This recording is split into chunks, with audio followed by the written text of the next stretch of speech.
Amén. Gloria a Dios por el amor eterno de Dios, ¿verdad que sí? Qué terrible es la sequedad. Es insípida, árida y un desesperante estado de sequedad.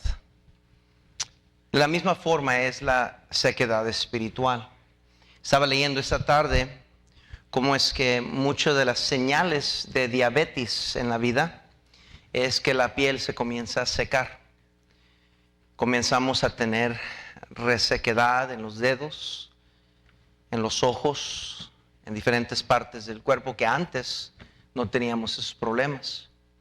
Y son señales de algo que es mucho más serio que simplemente estar con la piel seca. Son señales de un cuerpo que te está diciendo hay un desbalance dentro de ti. Hermanos, este pueblo de Dios estaba seco. Se quejaron de la sequedad. Ellos reclamaban a Dios el por qué solo podían comer este maná que caía del cielo. Estaban cansados de la rutina normal o las cosas normales de Dios. Estaban cansados de recibir lo mismo todos los días. Y comenzaron a quejarse y dijeron ellos, nos recordamos los tacos de pescado de Ensenada, los caldos de chivo, los pepinos con tajín, los melones, los puerros, las cebollas y los ajos. Todas estas cosas que comenzaron a pensar diciendo, man, ¿cómo nos hace falta? Ellos decían, aquellas cosas que no solo nos alimentaban, pero que disfrutábamos. Y dicen ellos muy impresionantemente, dice el versículo 6, y ahora nuestra alma se seca. Eso era más que describir una insatisfacción, era una ofensa a Dios. Estaban diciéndole a aquel mismo Dios, al yo soy, quien le habían prometido a ellos que Él los iba a pastorear a través del rebaño. Y todo el mundo sabe que una de las responsabilidades de un pastor hacia sus ovejas es arrimarlos a los ríos para que beban agua. Y cuando ellos declararon que estaban secos, que su alma se secaba, estaban quejándose en contra de un Dios bueno. Era una ofensa directa. Era como venir a la iglesia y decir, aquí no se predica la verdad. Era como venir a la iglesia y decir, aquí no podemos sentir el Espíritu de Dios. Cuando la idea de Dios, que es donde 2 o 3 están reunidos en su nombre, ahí está Él en medio de ellos. Donde declara Dios que su palabra nunca regresará vacía, que es la verdad eterna de la palabra de Dios.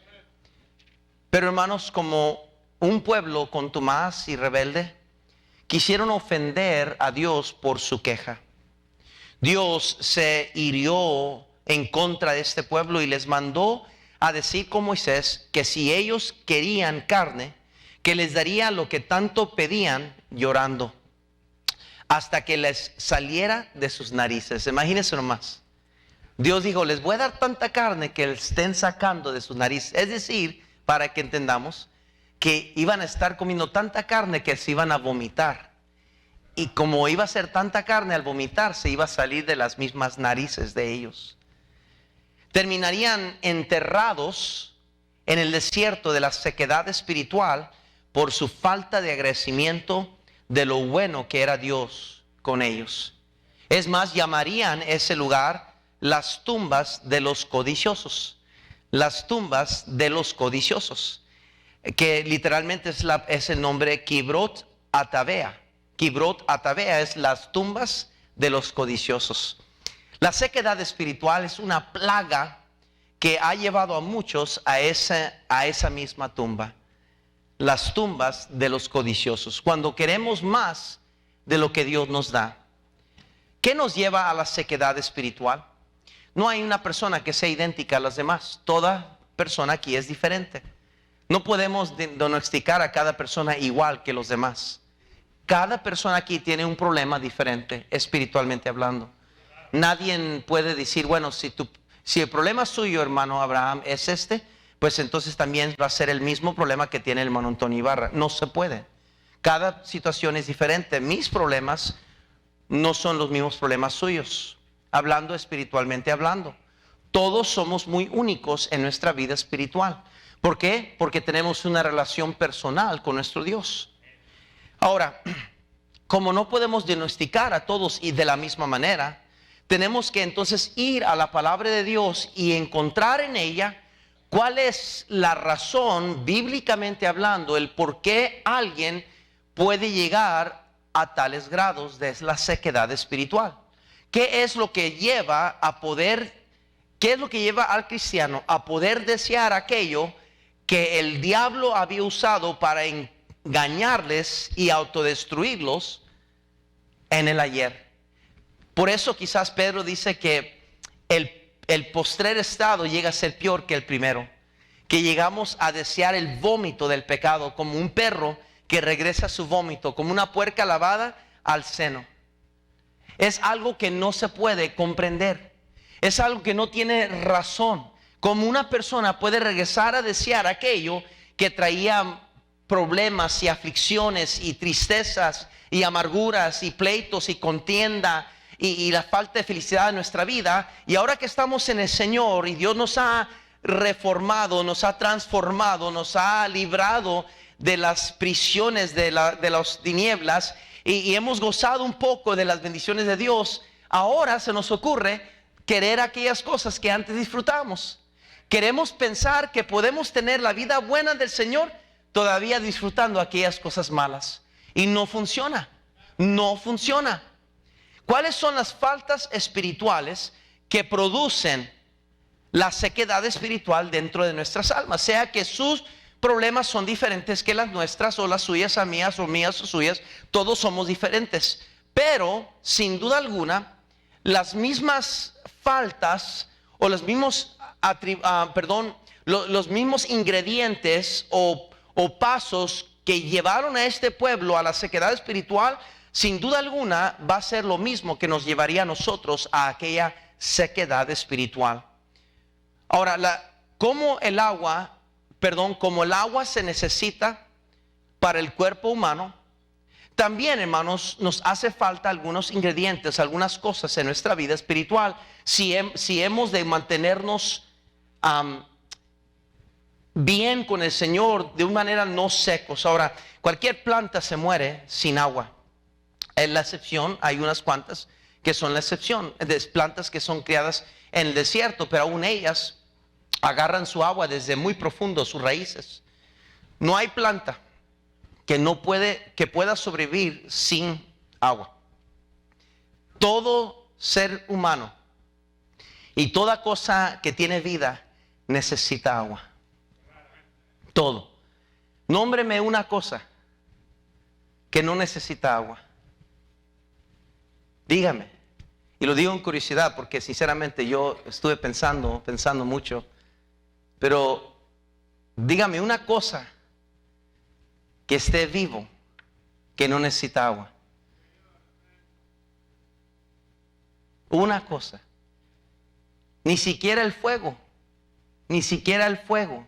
Las llamas ocupan hasta cierto punto una cierta humedad en el oxígeno para sobrevivir. Todo necesita agua. Usted necesita agua espiritual. Y probablemente usted se siente incómodo, lastimado, dolorido espiritualmente hablando. Se siente sin ganas, sin fuerzas. Se siente sin energía. Porque usted espiritualmente hablando se está secando. Ahora, ¿qué son aquellas cosas que atraen la sequedad espiritual en nuestra vida? Son bien sencillas, están aquí. Quiero que vean el versículo 4, por favor. Creo que nomás uno voy a dar esta noche, los quiero dejar salir temprano, y nomás uno de los 3 o 4 verdades que encuentro en este pasaje. En el versículo 4 dice la Biblia, y la gente extranjera, note, y la gente extranjera que se mezcló con ellos, tuvo un vivo deseo. Y los hijos de Israel también volvieron a llorar y dijeron, ¿quién nos diera a comer carne? Me llamó mucho la atención cómo es que de repente sale esta gente extranjera entre el pueblo de Dios. Esta era gente que no debía nunca estar con el pueblo de Dios. Los acumularon saliendo de Egipto, se los trajeron cuando no tenían que traerlos. Se mezclaron con personas que no tenían, con naciones que no tenían que mezclarse entre ellos. Y dice la Biblia que primero fueron ellos, la gente extranjera que se mezcló con ellos, tuvo un vivo deseo. Ellos fueron los primeros en quejarse, y después los hijos de Israel también volvieron a llorar y dijeron. Una de las cosas que produce la sequedad espiritual en nuestra vida, la indiferencia, la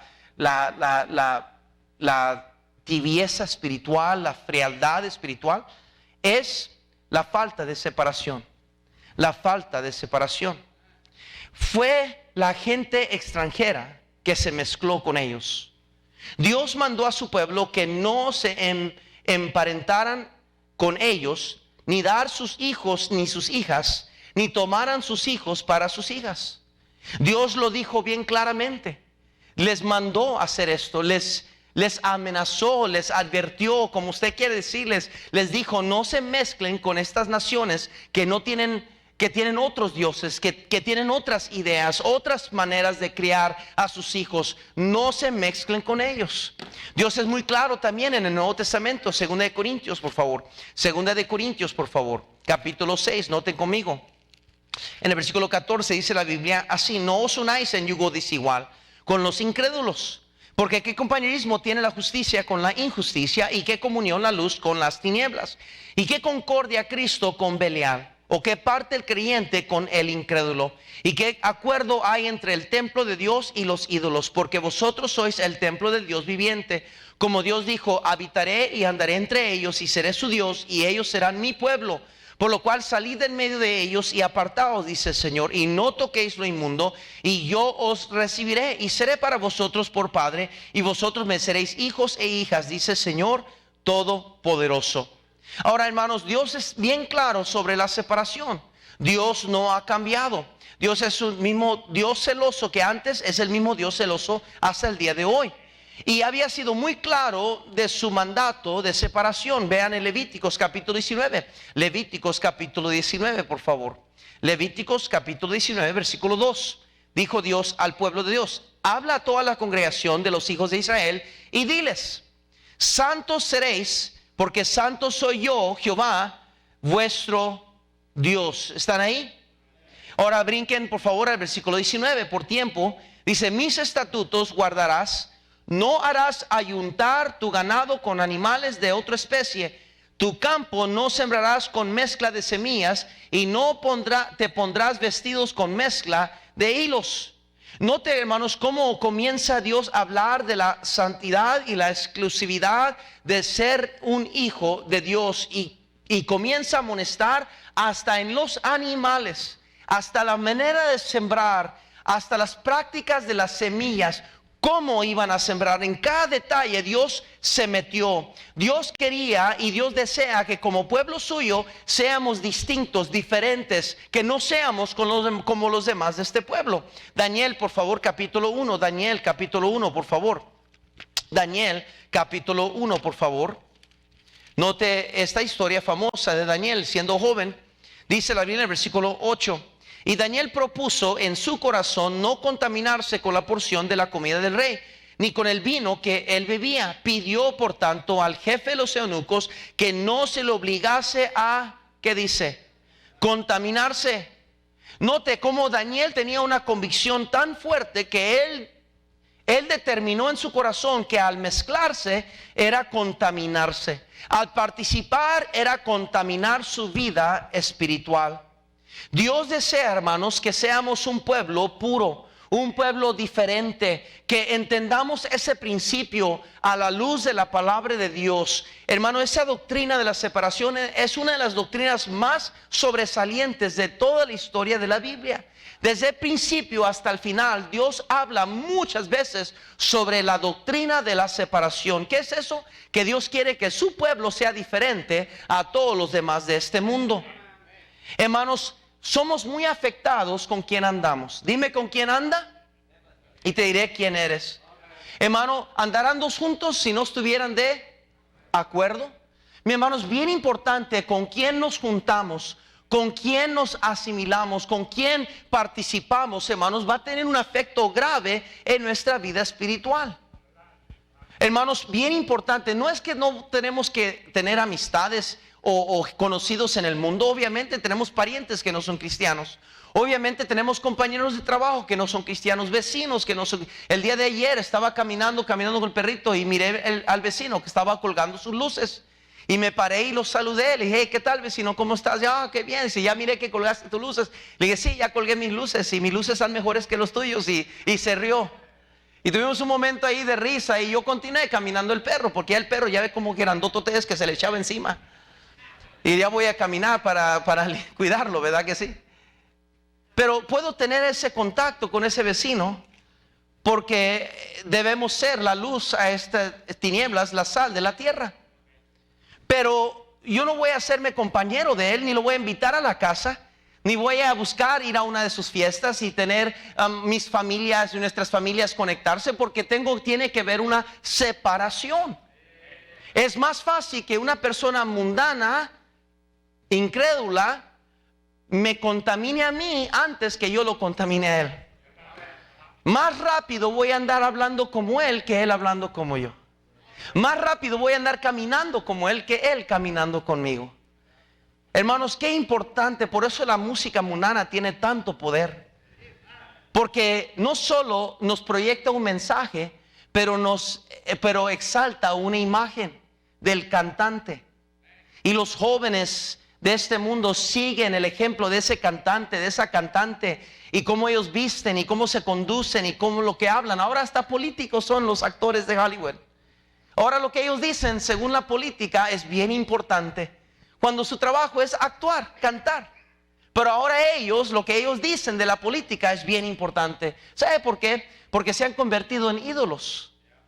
Ahora es bien importante lo que ellos dicen, porque no nomás es una forma de satisfacción o de disfrutar de mí para escuchar la música, sino se ha convertido en alguien que tiene un control de mi manera de pensar y mi corazón. Hermanos, bien importante que entendamos esto, porque de aquí surge o comienza el proceso de la sequedad espiritual. En 1 Tesalonicenses, por favor, 5.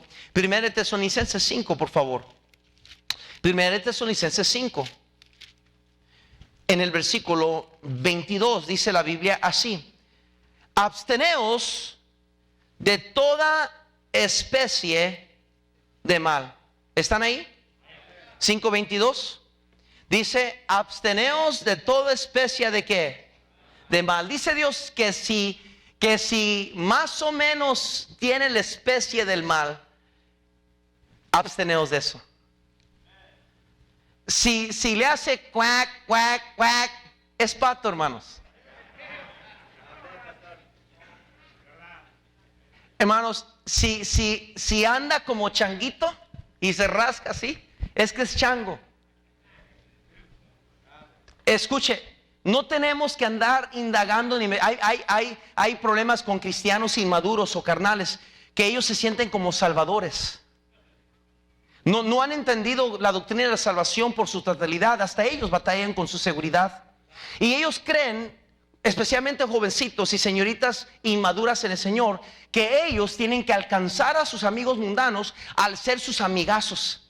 Y al ser sus amigos y vente y anda con él, porque ellos creen que ellos tienen que salvarlos y convencerles a ser salvos. Y según mi experiencia, a través de tantos años de trabajar con jóvenes, siempre el joven que hace eso se echa a perder. Es rara la vez, un porcentaje de todos los cientos, que ese joven logra convencer a un joven mundano a que se venga a las cosas del Señor. Y típicamente cuando sucede, viene el gran precio de aquel cristiano que anduvo con ese mundano, es contaminado, y luego esa persona tiene que trabajar en su vida espiritual. Yo recuerdo siendo joven, yo tenía un amigo cristiano que se llamaba Alex, y se llama Alex. De vez en cuando nos mandamos un texto de aquí a allá en cumpleaños todavía, después de tantos años. Él me invitó a la iglesia con su familia, eran cristianos, iban a la primera iglesia bautista de Long Beach, California. Y él me invitaba, y de jovencito a veces iba con él a la escuela dominical, iba con él a la escuela dominical de jóvenes, y estaba ahí y conocía la iglesia. Yo no era cristiano, él sí era cristiano. Y yo le daba toda la música mundana.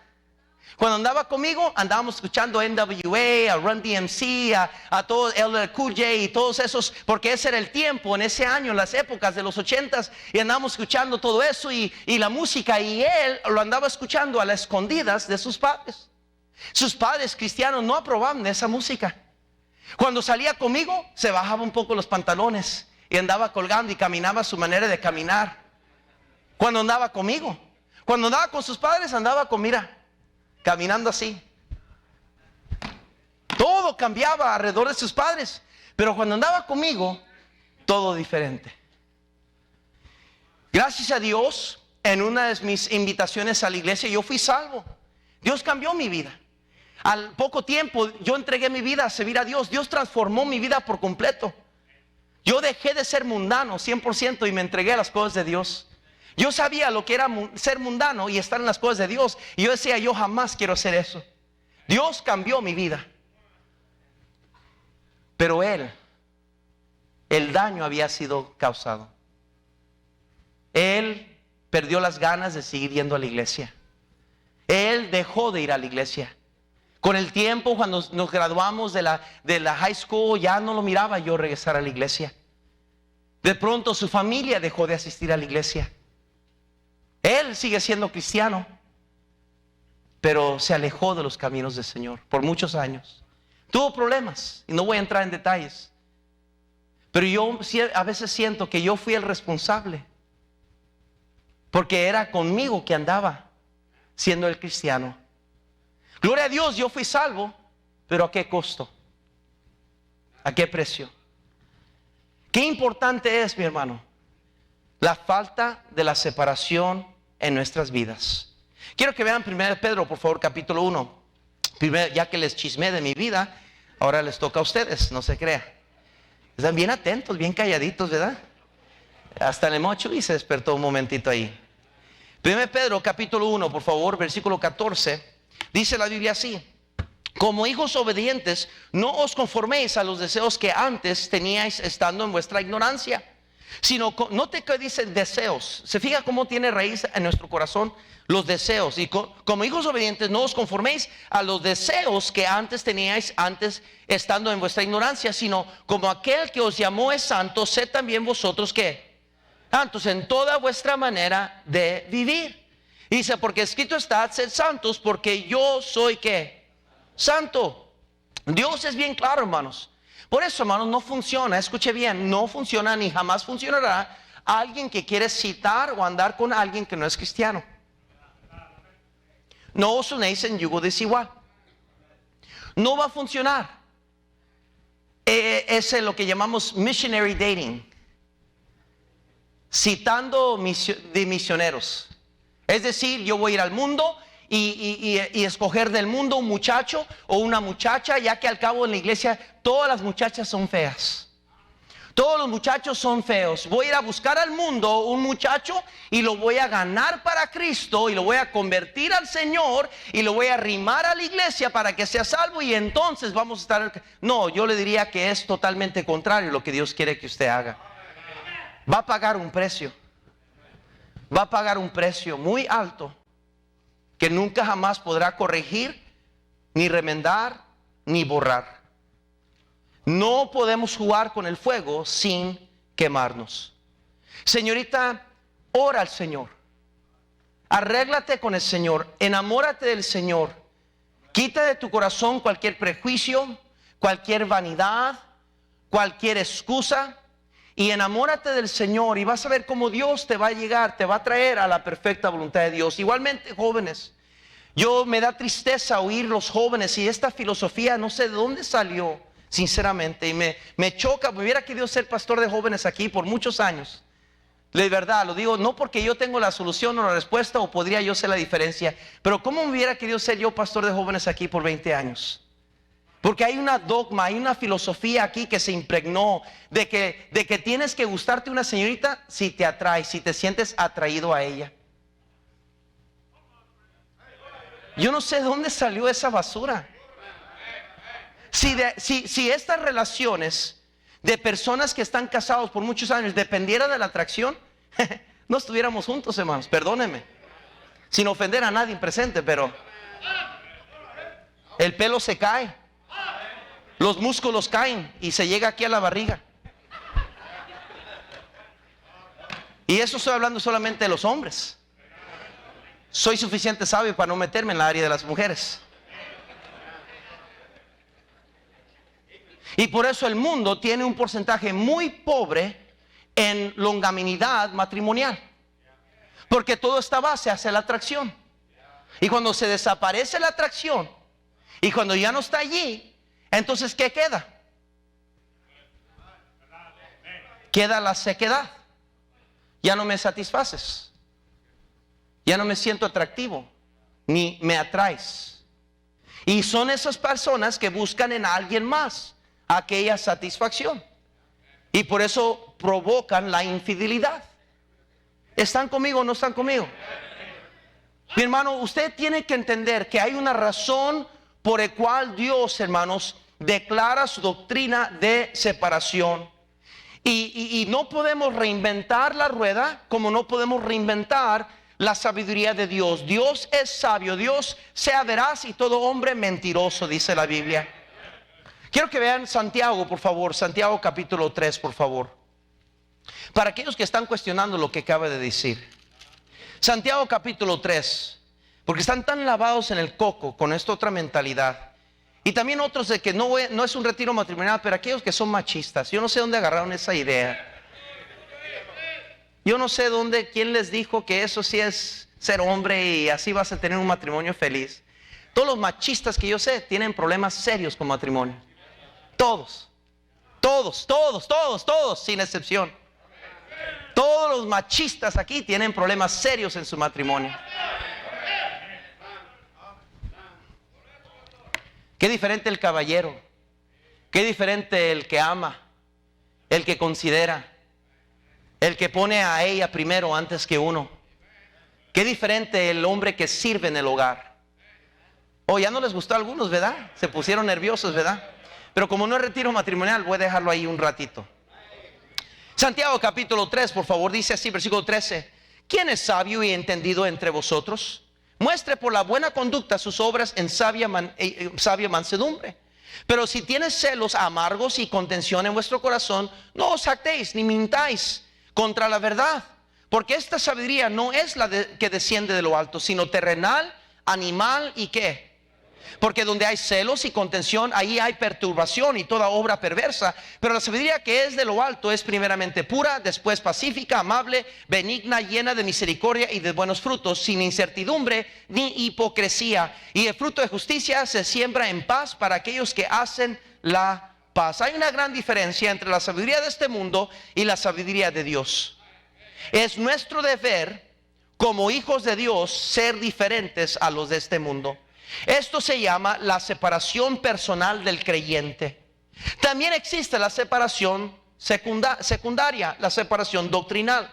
Es cuando Dios quiere que su pueblo sea celoso y santificado y no se mezcle con otros, con este mundo y con otras creencias. Lo vemos en Apocalipsis 2:14, por favor. Apocalipsis 2:14.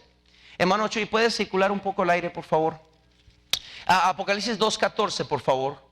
Dice la Biblia en el versículo 14, dice esto: pero tengo unas pocas cosas contra ti, que tienes allí a los que retienen la doctrina de Balaam, que enseñaban a Balac a poner tropiezo ante los hijos de Israel, a comer de cosas sacrificadas a los ídolos y a cometer fornicación. ¿Están conmigo, mis hermanos?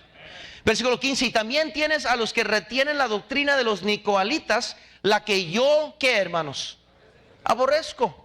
Hermanos, Dios no quiere que participamos. Escuchen, no es saludable que un cristiano con la sana doctrina, que cree en la sana doctrina, que es un cristiano redimido, salvo por la gracia de Dios, que está bíblicamente sano en la palabra de Dios, no es saludable que ande teniendo compañerismo con personas que creen diferente. No es bueno que como iglesia andemos teniendo compañerismo con la iglesia católica que está ahí en la esquina. No es bueno que la iglesia de nosotros tengamos compañerismo con la epente que está allá. Los primos, ¿verdad? Como dicen. No es bueno eso. No es saludable, ni que de repente voy a ser amigazo con un testigo de Jehová. No puedo ni con un mormón. Es más, la Biblia me dice a mí que ni la bienvenida le dé. Tan celoso es Dios con la doctrina de la separación eclesiástica, es decir, doctrinal, que dice Dios, ni lo hagas. No te mezclas con esas diferentes doctrinas. Hermanos, qué importante es. Por eso tenemos que tener mucho cuidado quién escuchamos en las redes sociales. ¿Qué predicadores escuchamos? Hay muchas personas muy elocuentes, hermanos. Le voy a decir, gente que conoce tremendamente la Biblia, que tienen una elogancia y a veces se parecen muy diferente a nosotros, pero ¿cómo saben hablar? Tremendos oradores de enfrente de públicos, hermanos, pero no creen como usted y yo creemos. Y usted tarde que temprano va a adoptar la filosofía y las doctrinas de ellos más rápido de lo que ellos van a ser convertidos a la sana doctrina de la palabra de Dios. Lucas 7:34 nos dice, por favor, Lucas 7:34. Lucas 7, y aquí ya estamos en la recta final. Lucas 7:34, por favor. Lucas 7:34 dice la palabra de Dios. Dice, vino el Hijo del Hombre que come y bebe, y decís, este es un hombre comilón y bebedor de vino, amigo de publicanos y de pecadores. Mas la sabiduría es justificada por todos. ¿Qué dice? Sus hijos. Hermano, Dios fue amigo de los incrédulos, de los hombres pecadores, porque Él era Dios, porque Él era Jesús. Y Él estaba tratando de ganarlos con el reino de Dios que había llegado. Y su mensaje era, arrepentíos y convertíos, porque ha venido a vosotros el reino de Dios. Ese era su mensaje. Cuando Él se juntaba con aquellos hombres que tomaban 2X o Budweiser, no dice, a ver, échame una, porque total, ¿verdad? El Señor también, no hablaba como ellos para ganárselos. Él les predicaba, arrepentíos y convertíos todos vuestros pecados, porque el reino de Dios ha venido. Dios les predicaba y los ganaba y los alcanzaba. Eso se llama ganar almas. Eso se llama ir entre la multitud para predicar el evangelio. Pero de ninguna forma el Señor Jesucristo participaba de sus obras infructuosas. El Señor era alguien diferente que atraía a los pecadores hacia Él. Quiero que vean rápidamente en 1 Corintios, por favor. 1 Corintios, por favor. 1 Corintios, por favor, capítulo 5, versículos 9 al 10. Ya estoy por terminar, hermanos. 5 al 10, 1 Corintios 5, 9 al 10. Dice la Biblia así: os he escrito por carta que no os juntéis con los que, no absolutamente con los fornicarios de este mundo, o con los ávaros, o con los ladrones, o con los idólatras, pues en tal caso sería necesario salir de ¿qué? Pero note, más bien os escribí que no os juntéis con ninguno que llamándose hermano fuere fornicario, o avaro, o idólatra, o maldiciente, o borracho, o ladrón. Con el tal, ni aún, ¿qué dice? Te eches un taco. Porque ¿qué razón tendría yo para juzgar a los que están fuera? No juzgáis vosotros a los que están dentro. Porque a los que están fuera Dios juzgará. Quitad pues a ese perverso de entre ¿qué? Y todos sabemos de qué está hablando Pablo. Un joven se estaba durmiendo con la mujer de su esposo, de su papá. Estaba cometiendo fornicación con ella y ella adulterio con él. Y Pablo le dice a la iglesia de Corintios que tenían que arrepentirse porque se habían acostumbrado al pecado y ya no les ofendía. Y Pablo les dijo, tienen que sacar a ese perverso entre vosotros. En la segunda carta de Corintios ya les dice que lo perdonen y lo reciban para atrás.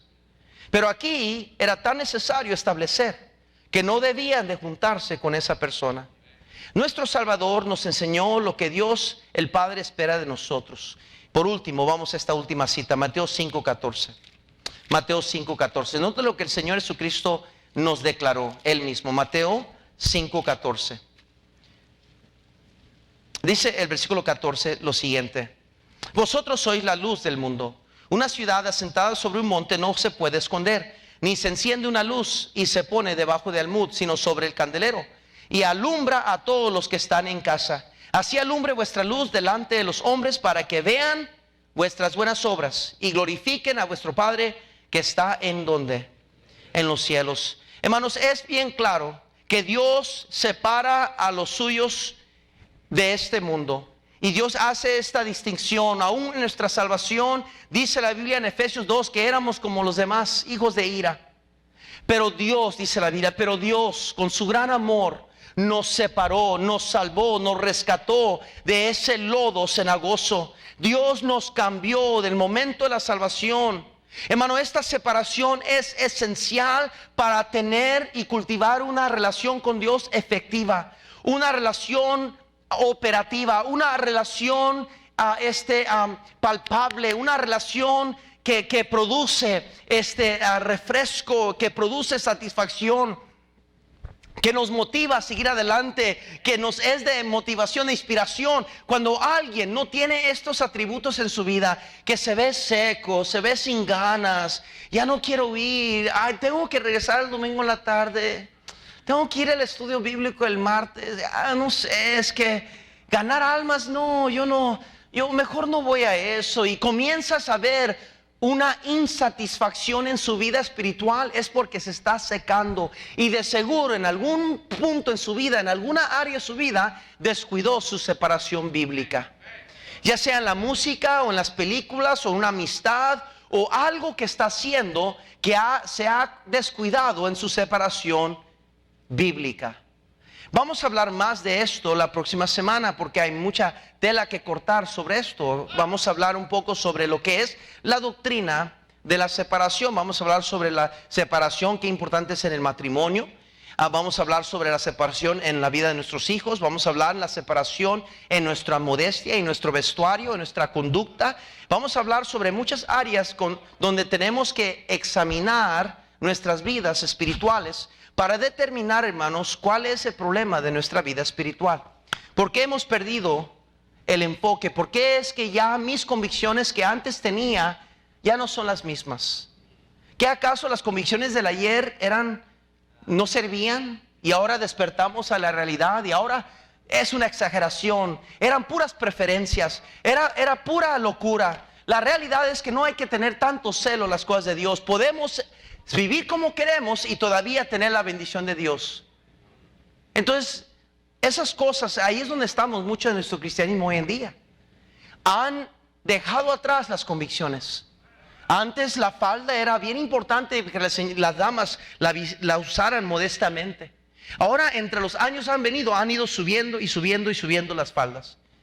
Y ahora pues no es nada big deal. ¿Qué importa? ¿Qué importa?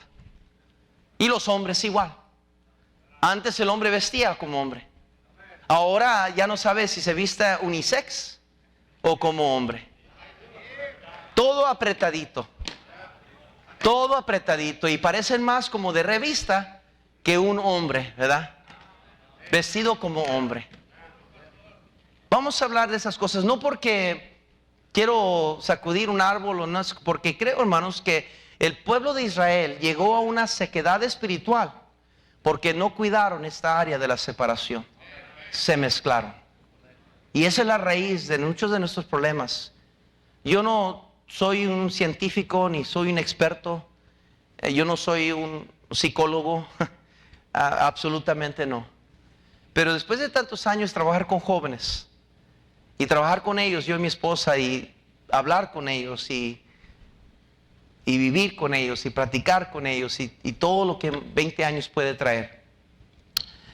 Yo puedo ver un joven y su vestuario y su conducta y su actitud y casi estoy seguro de que una de dos: o tiene un noviazgo ilícito, incorrecto en su vida, o está escuchando música mundana, o está haciendo algo atrás de la espalda de sus padres. Un joven no tiene la capacidad como una persona adulta de ocultar lo que siente. Y un joven lo declara aunque trate de no, se le ve desde lejos. Yo no quiero estar aquí. Yo estoy aquí a fuerzas. Y se ve en la postura, en la atención, en la actitud. Y no hablemos del vestuario, del peinado, de los manerismos, de la manera de hablar, cómo habla slang, cómo todo habla como que de otro mundo. Ya ve al pastor, what's up, y'all? What's up, man? Yeah. Yeah. All right, brother Isaac. Isaac, I got you, brother Isaac. Yeah, you're the usher. Like the usher, the singer. Y comienza a cambiar. Y luego comienza con cosas vanidosas. De repente lo ves con pulseras, con collares. De repente se comienza a cosas que uno dice, pero pues ¿qué traes? ¿Por qué llamas tanta la atención? Es porque eso es lo que el mundo hace. El mundo te hace muy egocéntrico, muy vanidoso. Llama la atención todo a mí. El cristianismo llama la atención a Cristo. Todo es Cristo. Todo es Él. El mundo, todo es yo. Yo, míreme a mí. Notice me, nótenme a mí. Yo soy importante. Yo tengo derechos. Yo tengo una voz. El cristianismo, yo no soy nada. No tengo una voz. Separados de Él, nada puedo hacer. Comienza con la separación. Dime con quién andas. Si sus hijos tienen más amigos en el mundo y en el compañeros de trabajo y de repente quieren ir acá con ellos y que acá con ellos, esas son banderas rojas de alarma. Hay un problema muy serio en la vida de sus hijos. Muy serio. Querido hermano, que Dios nos ayude, porque nadie la tiene hecha. No hasta que lleguemos al cielo, ¿verdad? Señor, bendice la enseñanza de tu palabra. Ayúdanos, Padre Santo, a entenderla y no rechazarla.